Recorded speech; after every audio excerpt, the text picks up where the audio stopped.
What's up, everyone? Welcome to the Plot Strikes Back. Nick here to talk about Dune Prophecy Season 1, Episode 2, titled Two Wolves.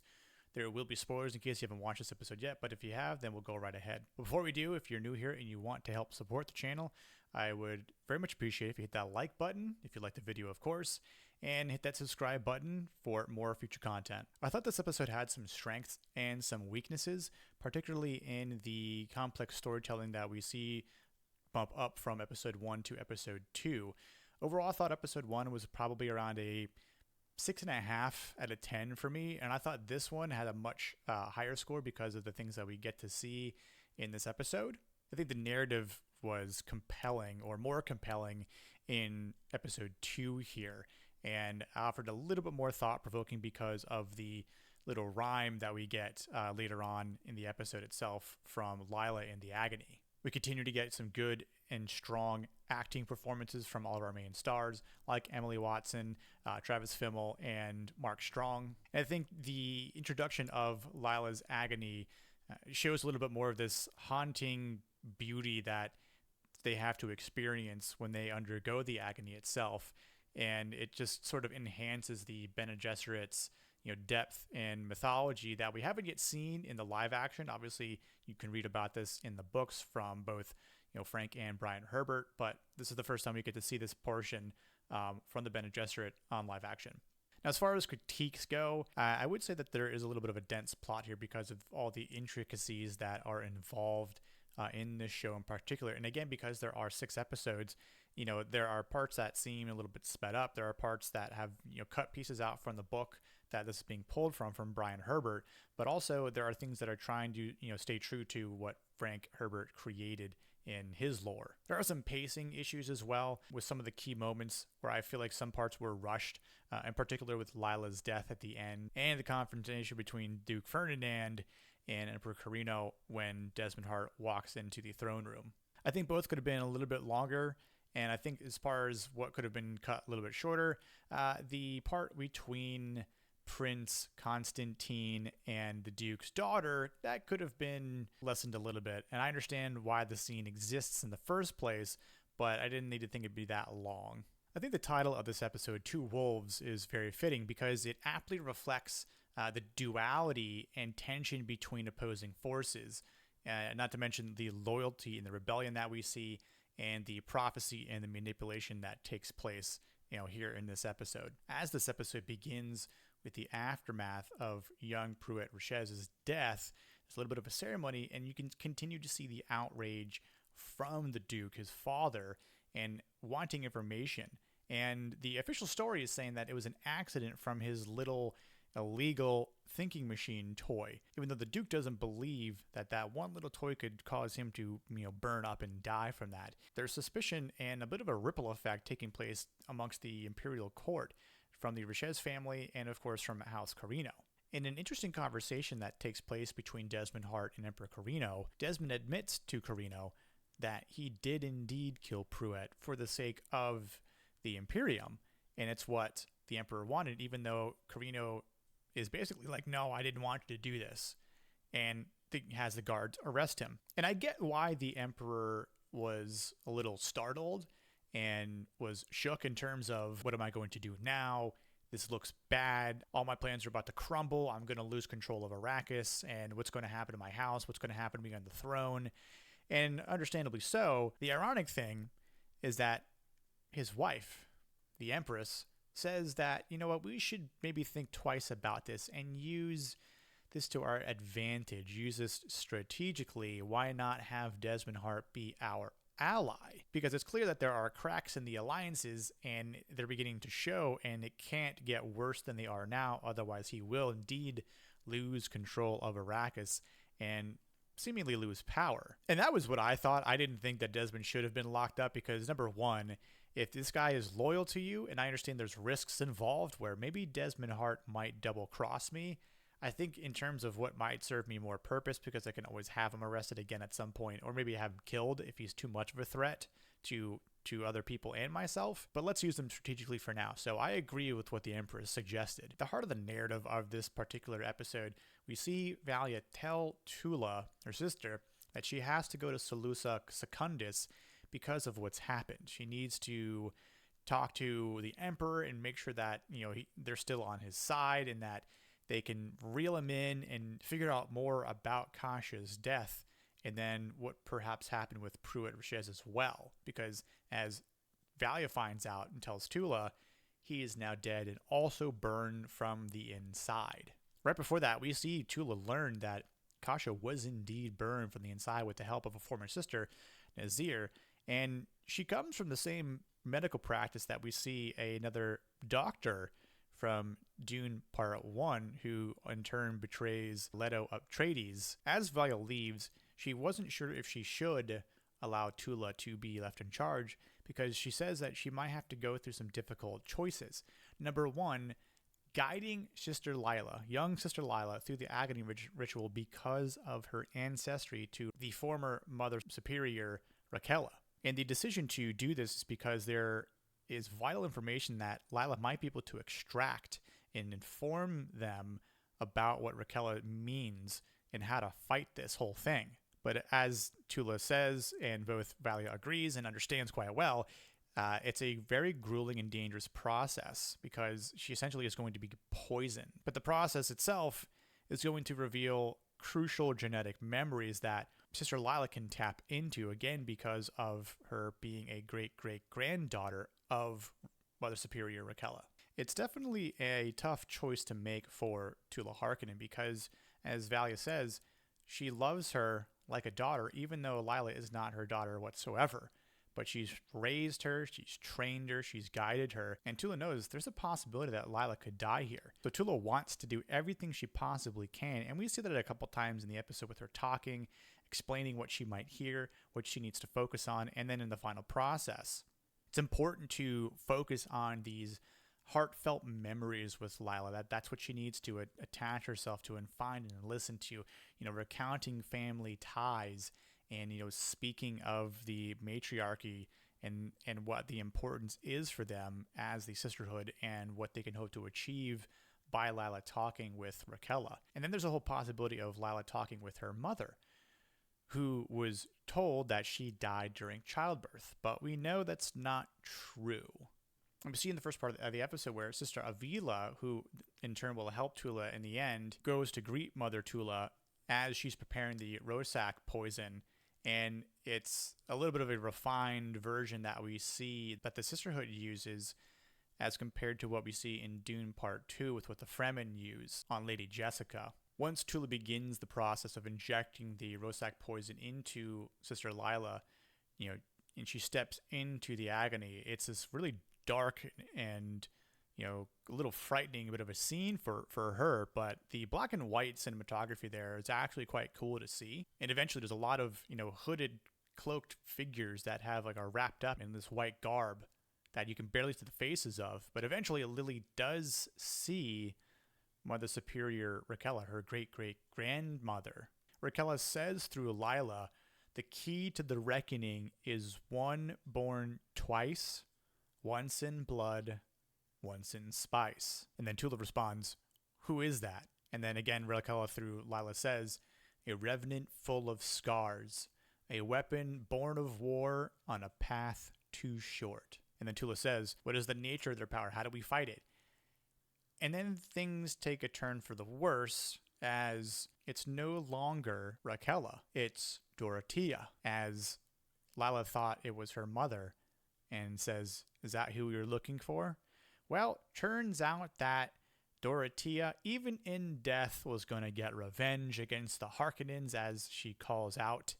And man, that was quite a bit of a twist there that I was not expecting. As Dorothea says through Lila, Harkonnen, you stole my future, now I'm taking your hope. And there's a bit of a battle within Lila's body in the Agony, and she dies on the table before Sister Viola and Mother Tula.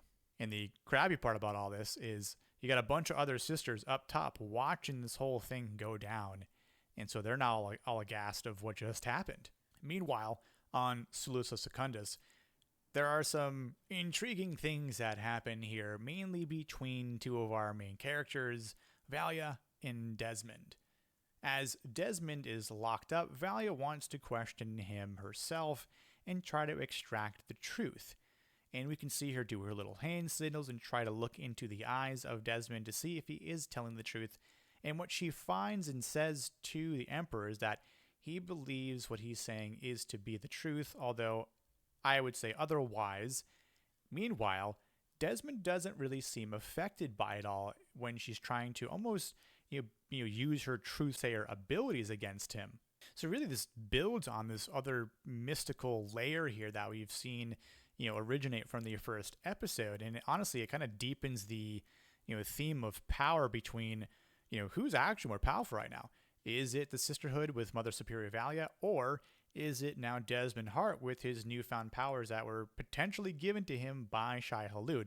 And we can see that Emperor Corrino says to his wife that he believes that Shai-Hulud gave him power because he was swallowed by the sandworm and given this new opportunity. The two other parts that were very important, I would say, with Desmond and Valya in particular, is when they're in the little hologram room and Valya is there, and then Desmond walks in, and Valya tries to use the voice on him to do the same thing that she did with Dorothea. Take out your knife, slit your throat with it.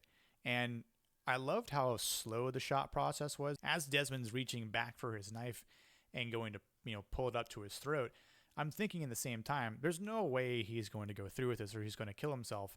Unless he did, he wouldn't die.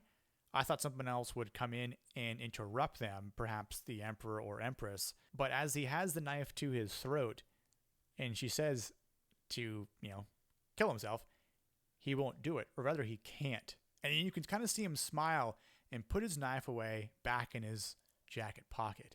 And Valya is completely shook. She has this fear in her face, and even Desmond realizes it, that this is what fear looks like on her. Now he knows what she is afraid of. Now, when the Empress speaks with Desmond in private, she asks him, is he a prophet? And what can he do for her or for the Imperium? And he wasn't sure up until now, but I think he believes that he is a prophet, or he has a greater purpose that is solely to benefit the Imperium. As he says, he's doing this all for the Imperium. He killed Pruitt for the Imperium. He'll do whatever he needs to do for the sake of the Imperium. And it's sort of like, why not resolve all of their problems by removing the Duke, which we see a little bit later to a certain extent. Desmond is at their will now, kind of like a bit of a rabid dog, but that can be controlled and will do as told. It's almost like he's a bit of a bounty hunter that's only loyal to the Imperium, I guess. Another part I really enjoyed in the first confrontation between Valya and Desmond says that he can see trails of blood, that he sees through her plans. So it's like, I'm wondering, how much power does he actually have? So he has a little bit of a foresight. He can see through her, but she can't quite see through him.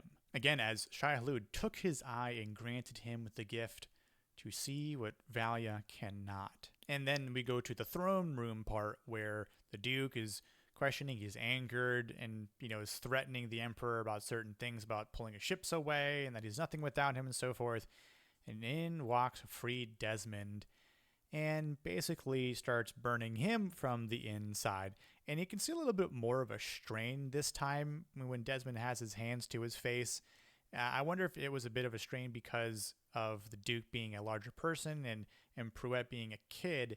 Maybe it was just easier. It took less time to get rid of Pruitt as opposed to getting rid of a larger human being. I'm not too sure. Or maybe Desmond was just, maybe not fully recovered with his abilities. Not too sure exactly where the levels of power that he has and how long it might take to do that, or if he was just slowly dragging it out to make him suffer. But either way, it was pretty brutal. It just shows how much power Desmond actually has. And as far as the most powerful person in this episode or just in this universe right now, it definitely seems like Desmond Hart is the guy. Now, finally, Duke gives in, gives mercy, and then abides to the will and command of the Emperor. And I think with that final confrontation between Desmond and Valya, when Desmond says that her services are no longer needed. And that's something that, again, Valya fears, because now she's lost her ability to control the fate, the political agenda here that the sisterhood has, that she alone has been trying to control this entire time. I think Desmond could have totally killed Valya at that point, and I'm kind of curious as to why he didn't.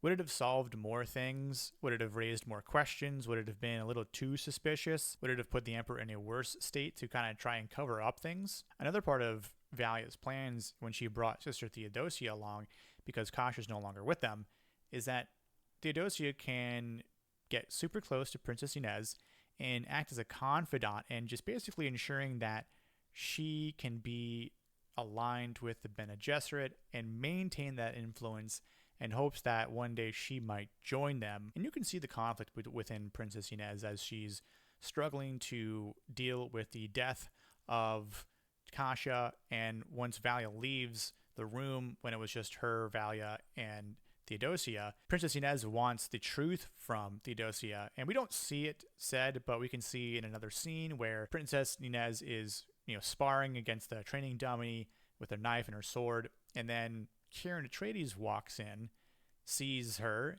and they have a little sparring match. And she doesn't do that well because she's upset and emotional, but yet they are about to kiss her, and they can't because there's a dagger up against Kieran's body, and they realize it's not a good idea for a couple things. Now that the marriage is called off, who knows what the fate for the princess will be, but also we see a little bit of a more integral part of Kieran Atreides' role in this series. As we find in this episode, Kieran Atreides is a double agent working as the Emperor's guard, but also as a rebel, and has pledged his life to the rebellion. We can see him secretly obtaining these blueprints for the entire royal palace, including the throne room. Meanwhile, we can hear Emperor Corrino kind of yelling or scolding his son Constantine about, his mess up between spilling the beans to the Duke's daughter when they were, getting it on in the other room. And it's interesting because as much as Kieran wants to fight for the rebellion, one of the rebels there that worked at the bar said, "You got to be careful, Kieran," because she remembers seeing both him and the princess in the back room in the first episode, and that could lead to some trouble. There's a bit of a moment where the princess tells a little bit more of a backstory between her and her brother, and how they were, both kidnapped from the Broken Chain War, and that might lead to the way Constantine acts, and it's just all trauma. What I think that does, and why it was important to include for, character development and backstory, is it highlights the, political machinations of war and what they've had to go through it and what might potentially happen again. And we see another part of Valya's political plans when she meets Sister Michaela in secrecy on what looks to be like on a boat. Amongst their conversation, Michaela says that they empower the great houses to maintain order and allow the rebellion to keep the power in check, which is quite crazy if you think about it, because again, it just shows you the level of control that the sisterhood is playing here. They're allowing the rebellion to take place because they're allowing the Imperium to do what it needs to do, and they allow the attacks to happen on Arrakis and so forth. But speaking of the attack on Arrakis with the Harvester, interestingly enough, Valya needs the names of these rebels for the Emperor's fears, starting with the spy, Kieran Atreides. Although we don't see Valya tell the Emperor that Kieran is a spy yet, but I imagine we might see that happen in the third or maybe fourth episode. Kind of just depends on when they want to, drop that bomb here on the Emperor's lap and have him kind of figure out and perhaps sick Desmond on Kieran to see if he can pull the truth out of him. As far as my questions for this episode goes, what is the truth about Lila's prophecy? Is she referring to Desmond? Is she referring to someone else? Maybe someone that exists in, 10,000 years in the future? Not too sure what they're going to do with that whole storyline there. But what about the death that Lila encounters in the Agony? How is that going to play a role in how the other sisters respond to Mother Superior Valya, or maybe question what Mother Tula did? How are they going to continue to lead them without having fear in what their broader plan is? Now, what about Desmond Hart's role? Now that he has this gift from Shai Hulud with a vision that surpasses even Valya's, how is this going to affect the ability in the relationship with Emperor Corrino now that they're basically rid of the Bene Gesserit for the time being, at least? And as I mentioned earlier, Why did Desmond choose to spare Valya's life? Was he speaking about him himself, Desmond Hart, or was that Shai Hulud talking through Desmond? Because I'm very curious to see what those plans are and what gets revealed about his motivations, or perhaps Shai Hulud's motivations. As far as the political realm goes, I'm kind of curious to see how both the Emperor and the Empress will utilize Desmond's skills to maintain a hold in power within the Imperium, and what risks might kind of be spread to other houses with rumors and so forth. Speaking of which, the Duke Richez's, rage of his son's death, will he go to other houses and seek an alliance with them because of what happened with House Corrino and the Emperor? And also with Valya leaving his sister Theodosia with Princess Inez, what's that impact going to be in the Bene Gesserit's influence with the Imperial family, especially after Desmond said to Valya, your services are no longer needed? Then we have the rebellion and Kieran Atreides. What do the blueprints mean? How is it going to be affected? There's going to be some sort of bombing attempt, I'm sure. But what's going to happen to Kieran? Is he going to get caught? Is he going to get, interrogated? What about his loyalties? Where will they lie? Will they lie with the rebellion, or will they somehow lie with the princess instead because of his love for her? And just some final thoughts about the mysticism that we see here. I am really curious to see what the extent of Shai Hulud's, tie in with Desmond here in this power.